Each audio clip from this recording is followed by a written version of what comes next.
What do you do when your life has changed? You've gone through a life changing experience, but all of your friends, all your relationships, everyone that you know has remained the same. Hey, it's Lucas Grobot, and you're listening to Weaver and Loom.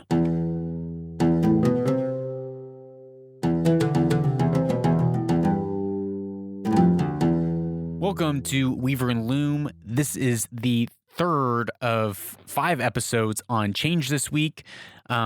So excited that you are with me here on Weaver and Loom, which is a podcast where we talk about being change makers. It's a podcast where we talk about connecting with our purpose, connecting with our destiny, and being attached to our work, taking action and standing up and doing what we were born to do, living the life that we were born and created to walk and live out.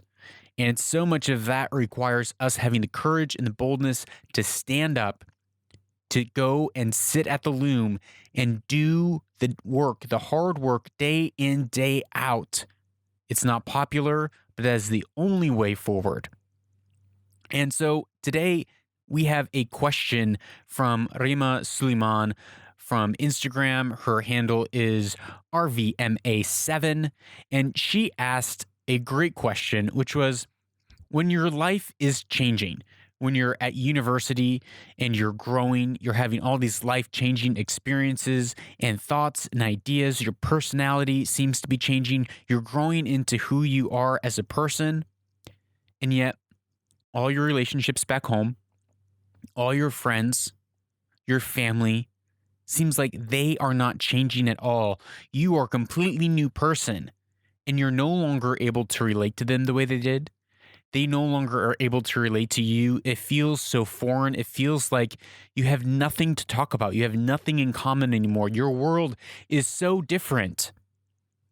But their world has gone on as it always has, year after year after year. What do you do? How do you deal? Well, I am so familiar to this feeling. I am so familiar with this happening in my life. When I was growing up, we moved so much, and with each move, if I always felt that, I always felt like I had gone through this huge life-changing experience, and that my friends and my peers around me I couldn't relate to them, and more than that, they couldn't relate to me. I remember when I moved back to America after living overseas in Papua New Guinea for many, many years. And I would try so hard to relate to their world. They would have, massive amusement parks in America. And I would say, oh, well, where I live in Papua New Guinea, where I used to live, we had this is that, or we would do this instead. Oh, it was like that over there. I was desperately trying to make these connections with people that had no context and really didn't care of where I came from. And I know that's a little different than this exact question, but it's a similar feeling when your experience is so different and you're trying desperately to connect. You're reaching and you're grabbing it. At one point in my life, someone looked at me and said, "Why do you always brag about where you came from? Like you're so stuck up." And really, I wasn't bragging. I was trying to make a connection. Those were bid for connections. I was trying to relate to their world and show them my world from where I came from. And I remember when we first moved here to the Middle East, I would, feeling very lonely, feeling like everything in my world is changing for me and my wife. And we would call our friends back in America, and they would go on about all the really exciting things that they're doing in their career, the friends that they had over, babies that were being born, how their life was going on as normal. And then they'd ask about my world and about my life, and there's zero relatability. They had zero grid or clue for what our life was like here in the Khalij. And it was very hard for me. And it was very hard for my wife as well. I at least had the leg up on my wife, where I grew up traveling a lot, but my wife grew up in the same house nearly her entire life. And so it was very different experiences for both of us where for her it was the first time experiencing the fact that people back home, her relationships, found it very difficult and didn't even know what questions to ask, didn't know how to relate. And she had this feeling that those relationships were falling apart, that their lives are just going on as they've always have, and she is now a completely different person. And I felt that too, even having traveled so much as a child. My experience living here in the Gulf caused me to feel like I'm a completely different person. There's so much that has changed in my life, but I don't know how to relate. I don't know how to connect with these relationships anymore. There feels to be such a gap between us. Maybe you can relate to this, Rima. Maybe some of you listening can relate to this as well. So what do you do? Here are some do's and don'ts. I have 3 points of what you do and don't do when you are in this situation. The first one is what you don't do. This is what I did. I became judgmental. I began blaming people. I became embittered. I became angry and kind of had this like, well, you just don't understand. Well, you just don't care about my life. I had this entitlement, this expectation from people that they were supposed to stop their world and pay attention to me as if I was the center of their universe. And I wrote some pretty nasty emails to some of my friends, which thankfully our friendship was preserved after that. But I was like, you're this, you're that, you don't care about me, you're not my friend. And but out of this extreme hurt and loneliness, feeling misunderstood. So don't do that. Don't judge and blame other people for not being able to get your life. Don't have an unhealthy expectation upon other people of how they should ask questions about you, how they should be able to relate to your new experience, because they haven't had that. They just haven't had that. It's been your experience that you have grown into. And now, yes, we would love and wish that people who are close to us in our life would take time to understand that. But the fact of the matter is, as humans by nature, and it's fallen nature, it's not good, but we're all egocentric. We're all focused on ourselves and our world.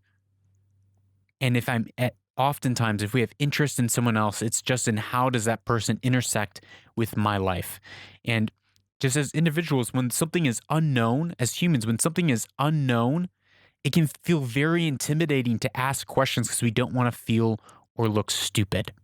So don't judge. Don't have unrealistic expectations. Don't blame them. Don't blame them. Don't put that weight on them. It is not their responsibility to figure out your life. It is your responsibility to figure out how to share your world with them and how to continue to seek out and understand their world and where they are at. We cannot control other people. We can control ourselves. So that's number 1. Don't blame. Don't have unhealthy expectations of others of how they should understand or be able to relate to you. Number 2, and this one's really important. I remember the first time that my wife was going back to visit family in the States when we were living here in the Khalij, and we're driving to the airport. And I remember us talking on the way to the airport about how oftentimes when we've gone through this experience and their life is just going on as it has been back in our homes, back in our friend group, in our peer group, they have a very hard time even knowing what to ask. And they're still caught up in their world, and that is okay. But we have to approach it differently.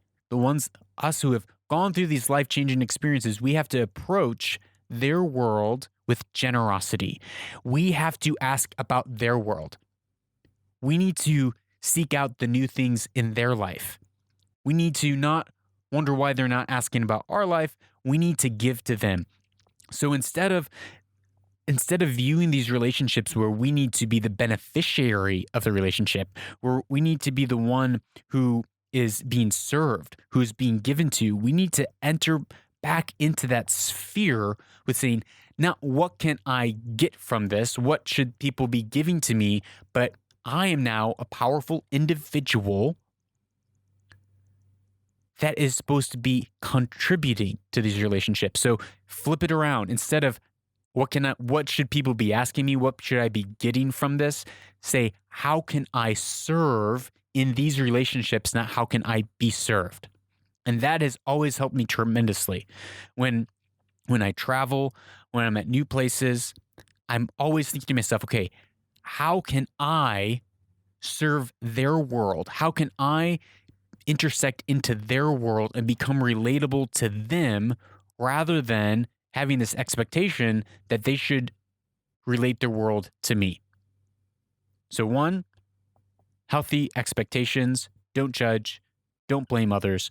Two, how can you be the generous party? How can you be the one that is giving and adding value to those relationships rather than expecting something from them and back from them? Number three, much of your experience has probably been this coming of age, almost awakening to who you are, where you're in a new space, a new area where you can explore your identity. You can explore the things that you think outside of your peer group and your family group that maybe has been there your whole life. Maybe it's your first time away from those circles of relationship. And you are now figuring out who you are as an individual outside of the group. Now, it's not that the group is bad. It's not that groupthink is always negative, but it is that you are learning to become an equal, a contributor to your circle of relationship, to your family, where you are standing up as a powerful agent of change.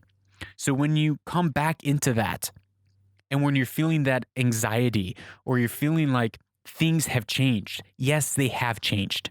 You have grown and are growing into a boundaried individual who is a powerful person who has learned how to say no, who has stepped out of that homeostasis of those relationships, out of those cycles, and you have become a strong and powerful individual. And as you step back in, you have to stay free from the negative cycles and mindsets that existed within those relationships, if they happen to exist.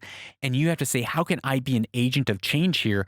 How can I begin to lift the water level in these relationships, in my family, in this peer group, even though I feel like I'm on the outside? We can now step in as an equal, powerful agent of change to lift the water level, to cause a new system, a healthier system to happen. Just yesterday, we talked about systems and how they're very complex. And when we add a new idea or innovation to any system, the system changes, and often unexpectedly. When we step out of a system, it breaks the homeostasis. And everyone's trying to keep their normal. But you have gone through a transformational period in your life, and you're coming back in, and the temptation is to fall back into your old patterns and your old ways. But don't do that. We're actually going to be talking about this on tomorrow's episode of Weaver and Loom. Don't do that. I'm going to be telling you how not to do that and what to do instead. And we're going to touch on what to do instead. Instead, you are meant to lift the water level in your old community to a new standard, to a new system, to an upward journey of understanding who they are as individuals. So that is all for today. Remember, you are growing into a principled and boundaried person. When you're going away, it's all these principles are being formed. Find your principles and live by your principles, not by the opinions of others. So thank you, Rima, for this question. I hope this helped you today. And if you have a question for me here on Weaver and Loom, I would love to hear them. You can go to my website, lucasgrobot.com, and leave a voicemail little voice note, and that will actually show up. Your voice will show up right here on the podcast, or just send me an email or DM me on Instagram. I would love to answer your questions. And if this answer helped you in what you're going through, please share it with a friend that you're going through change with right now at this moment. It would mean so much to me. Until next time, tomorrow on Weaver and Loom, I'm Lucas Scrobot, and this is Where Destiny is Woven. It's kind of a little different today, and that's okay. See you tomorrow.